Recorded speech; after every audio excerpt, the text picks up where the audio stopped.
All right, so what's going on, everybody? It's AG here. Week 9 is in the books. College football season is a go. Still rolling. Oregon State just lost to Arizona, so I was kind of waiting to see what happened with that as far as getting my rankings done. So without further ado, let's get started on the Week 10 rankings. We had a few changes this week. I think let me double check. 4 teams drop out. So it's going to be a little chaotic this week. Didn't have too many upsets, but had some teams that I had lower not look too good, so we had to change it up a little bit. All right, so number 25, I have Duke. Yes, they have 3 losses. They're by far my only team that's even close that has 3 losses. Nobody else is even in consideration. But according to my rankings, anyway, they have 3 top 15 losses, so I can't really knock them for that because they've been beating the crap out of everybody else. They've destroyed every other team that is not in the top 15. So at 25, I've got Duke. 24, have Tulane. Tulane struggled a little bit today, but their only loss is to Ole Miss. And Ole Miss, top 15 team, arguably a top 10 team, to be honest with you. So can't really knock them for that because they lost to Ole Miss with their backup quarterback too. So not a bad loss. All right, 23, we have USC. I know they struggled today. I know they've been struggling. They haven't looked too great, but really the Pac-12, who we kidding, hasn't looked too great in its own right. And I'm going to go and let you know, you heard it here first. USC is going to beat Washington next week, so make sure to go ahead and bet on that if you're going to, because they're going to knock them down. As you can tell, Washington has looked weak the past few weeks. If you've been watching my channel, I've been telling you all year the Pac-12 is going to lose, going to self-dissolve, and it's happening. 22, we got another Pac-12 team, UCLA. UCLA looked pretty good today against Colorado, but that's not really the best competition. But win's a win. Going to give them props there. So all these Pac-12 teams right here that are kind of in this 20 to 25, 18 to 25-ish range all have 2 losses. So keep that in mind. 21, breaking back into my rankings, Kansas State. So Kansas State has looked pretty solid this year. They're back in the Big 12 race now that everybody has a loss because Oklahoma lost today. Kansas State's only losses are to Oklahoma State and to Missouri. So not bad losses whatsoever. So them breaking back into my top 25 and number 21.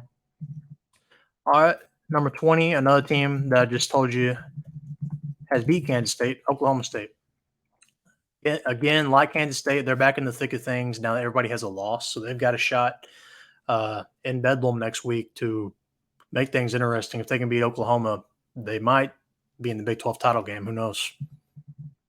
All right, 19, I have Utah. Kind of got manhandled today against Oregon, but do have a couple quality wins, beating USC, beating Florida. If this team had Cam Rising, this would be a top 5 team, but that's not going to happen this year. So 19, Utah. 18, Oregon State. I just lost to Arizona, but did beat Utah, so I've got them right above them. Arizona also creeping right outside my top 25. They're in my top 30, so be on the lookout for them to crack the rankings here pretty soon, talking about Arizona. But Oregon State made it interesting in the end, but couldn't pull it out. Arizona's actually looked pretty good, man. They played with USC, played with Washington. Arizona can play, but we're talking about Oregon State right now. But BJU looked okay, but Oregon State ultimately couldn't get the win. 17, we have Air Force. Probably going to be your group of 5 representation this year unless they lose a game, which is always possible, but they look dominant today. Air Force looks pretty good, kind of a shocker. All right, 16, we have Kansas. Breaking back into my top 25 again. Beat Oklahoma today. Got the Bean show at quarterback. Yeah, Oklahoma really couldn't stop them today. And while I was in Kansas, that obviously helped. But Kansas, big win. They look good. And similar to Oklahoma State and Kansas State, kind of depending on how the Big 12 shapes out, they may be in the Big 12 championship at the end of the year. Who knows? 15, Missouri. All right, they had a bye this week, but they have beaten Kansas State, and their only loss is to LSU. So Missouri has actually looked pretty good this year, kind of slept on. They've beaten Kansas State, like I said. Really not too talked about, but actually having a pretty dang solid year, cracking my top 15. 14, speaking of the team that beat them, LSU. LSU, they only have 2 top 15 losses, lost to Ole Miss, lost to Florida State. So they've probably got the Heisman winner, to be honest with you. Jayden Daniels looks like the Heisman favorite right now with how everything's playing out. LSU, we'll see what happens when they play, the rest of their SEC schedule, though. 13, speaking of another team that beat them, it's funny how all these teams that beat each other kind of right in here. And it kind of goes with, what do you value more as far as at the bottom of my top 25? Do you value better losses? Do you value a bad loss but a good win? It's kind of hard to even that out. But yeah, Ole Miss, I've been saying the same thing all year. They're going to beat the teams they should beat. They're going to lose the teams they shouldn't beat, which is Alabama. But they're going to beat everybody else, and that seems to be what's happening. They've only got that one loss, but it is to Bama, so they're not going to ever jump them probably. 12, we have Notre Dame. Notre Dame looked pretty solid so far this year, have had by far the toughest schedule. They've played like 4 top 25 games in a row, and when that happens, you're probably going to drop a few. Almost beat Ohio State, probably should have if they didn't choke that game away, and then lost to a team I'm about to be talking about, which I'll go ahead and tell you. Louisville. Lost to Louisville, which looked absolutely dominant today. Spanked Duke 23-0. Louisville, I think they're the real deal. If you go back to my first video at the beginning of the year, I've told you Louisville, I thought with how their schedule played out, should be a top 25 team, probably a top 15 team. Had that letdown against Pitt after the Notre Dame win, but I think that was kind of, a letdown game after the big win. So I think they'll be in the ACC championship at the end of the year. All right, cracking in the top 10. Now, a lot of people are going to disagree with me here, but 10, Oregon. Told you I'm not the biggest believer in the Pac-12, and I think by the end of the year you'll agree with me. Oregon barely beat Texas Tech, and if you've noticed, Texas Tech is nowhere close to the top of the Big 12. So I think that means, personally, I'm thinking that the Pac-12 is pretty weak. And so keep that in mind when you see my Pac-12 rankings here. Yeah, there's a bunch of them on my top 25 for now, but I think that's going to change. Oregon has looked better than Washington, though. But Washington did beat them. If they played that in Oregon, I think Oregon will beat them, obviously, but that didn't happen. 9, Oklahoma.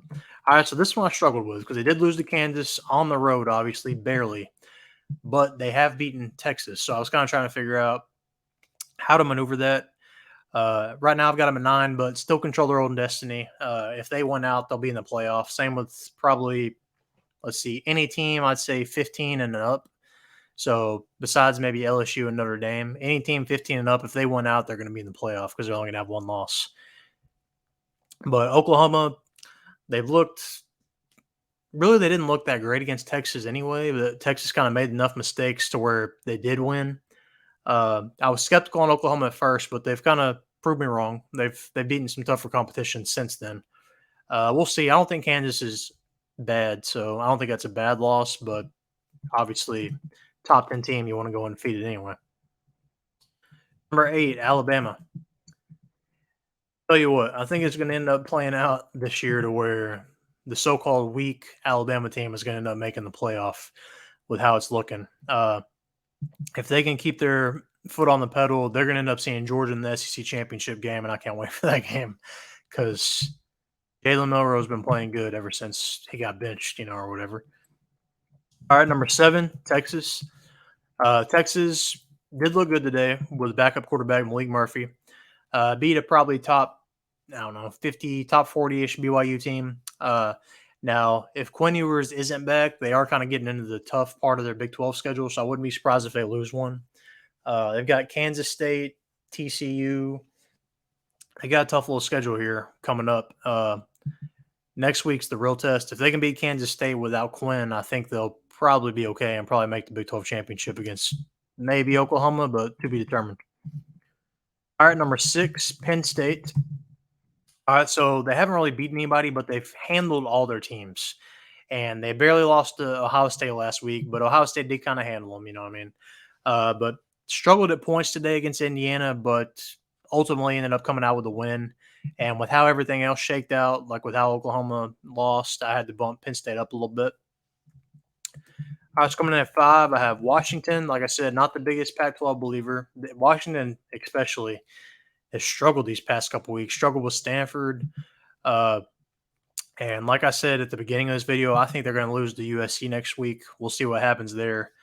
But Washington, I don't know. They beat Oregon, but I'm still a little skeptical because they just haven't really played anybody. You know what I mean? So, yeah, a little skeptical there. Number 4, Florida State. And these 4 teams have kind of fluctuated all year for me because they're kind of, as of right now, the obvious top 4. Now, it's obviously going to shape out by the end of the year. That won't be the case. But as of right now, 4, Florida State. Probably have played the second toughest schedule beside Notre Dame, have played some tough competition for sure, and they've won. They've passed all their tough tests. So as of right now, yeah, I would probably predict Florida State to be in the college football playoff as of how it has been. I'd say probably has second or third best odds for that to happen. All right, number 3, I have Georgia. They look good today, but waiting on them to actually finish their SEC schedule before I make any assumptions. You know what I mean? Because they still got some work to do, in my opinion. What is going on my computer? Hold on. There we go. Sorry about that. Computer's going crazy. But yeah, they still got some work to do, in my opinion. So if they can finish out the SEC slate undefeated, they'll probably be number 1 by the end, you know. Number 2, Ohio State. Look good today. Finally got Travion Henderson back, and I think personally, if he's playing, that's their running back. I think he's the best running back in the nation, and if they have him and Marvin Harrison, watch out. Ohio State's coming. And then number 1, we have Michigan. All right, so I know they haven't played anybody like Georgia, but Michigan has been taking care of business. Georgia kind of plays with their food a little bit. Michigan has been stepping on people's throat and finishing them. And Michigan, I know they got the little sign scandal going on right now. Jim Harbaugh is probably going to leave next year, but as of right now, that's not going to affect them. And if they're still in your signs, watch out. You might want to change the play. You know, I mean, don't, whatever your signal is, Jim Harbaugh's got somebody playing it somewhere still in your signs. So watch out. But yeah, Michigan, I've got them number 1. Obviously, them and Ohio State are going to play eventually, so that's going to change, but we'll see what happens. And to recap, let's go ahead and look right back at this top and go down. So this is my Week 10 poll. This is my top 25, what it looks like. I've currently got Michigan at number 1, but college football playoff does release this week, so be on the lookout. That should be on Tuesday on ESPN, I think. But that's my list. Let me know your top 25 down in the comment section. Who do you agree with? Who do you disagree with? Like I said at the beginning of this video, if you are new here, make sure you hit that subscribe button down below. Make sure you give this video a thumbs up. So, until next time, AG, out.